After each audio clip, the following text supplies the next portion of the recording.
with the medium resolution layout's header now complete, let's go after the main navigation menu for the medium resolution. So this guy we're going to use a black color overlay on. So once again, double clicking on his right-hand side into the layer style dialog box and color overlay.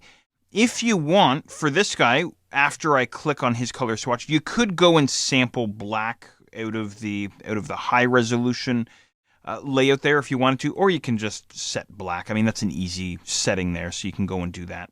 And then click on OK twice. There we go. Perfect for our main navigation menu.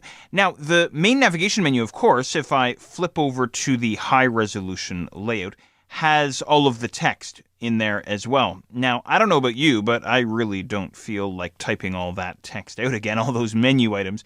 We've already done it once, so once again, there's really no sense in redoing everything here. So what I'm going to do here inside the high-resolution file is I'm going to go and find that text. Once again, he's buried inside the layers panel somewhere, so let's go and find him. I'm going to twist shut the header area layer group, and I'll twist open my navigation menu layer group, and there he is right there, the text layer that we see in there. Okay, so what I'm going to do, just like we did with our logo, is I'm going to grab this guy and drag and drop him into the medium resolution layout, just like so. And when I do the drag and drop, by the way, I'm really not being careful. I just kind of toss it in there and then worry about getting it all positioned up and looking nice after I get the content into the file. Okay.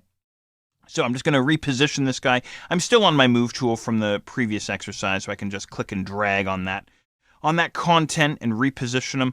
Now this text is going to be a little bit too long for our overall width of our layout here. So give me a second. I'm just trying to stretch things out here a little bit. What we could do is, well, I could grab my type tool and I could click inside this text and we could start monkeying around with font sizes to try and guess what font size we should wind up using. Or for me, the down and dirty method is just using free transform. It's fast, it's visual, it's nice and easy. So inside the layers panel, I still have that type layer, the new type layer selected. So I'm just going to hit Control-Command-T on my keyboard. There's the free transform frame.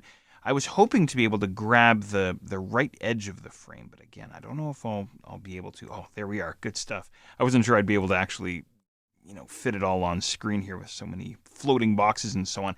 And once again, I'm really not being precise here. Maybe I should be a little bit more precise, but I'm just trying to get the basic idea in here. If I zoom all the way into 100%, Control-Command-1, by the way, that looks pretty darn good to me, something like that. Okay, so there you go. There's the main navigation menu done in a matter of minutes. Nice and easy. So again, I really don't want to be recreating anything or rebuilding anything that's already been created for us, or that you and I have already built, I should say.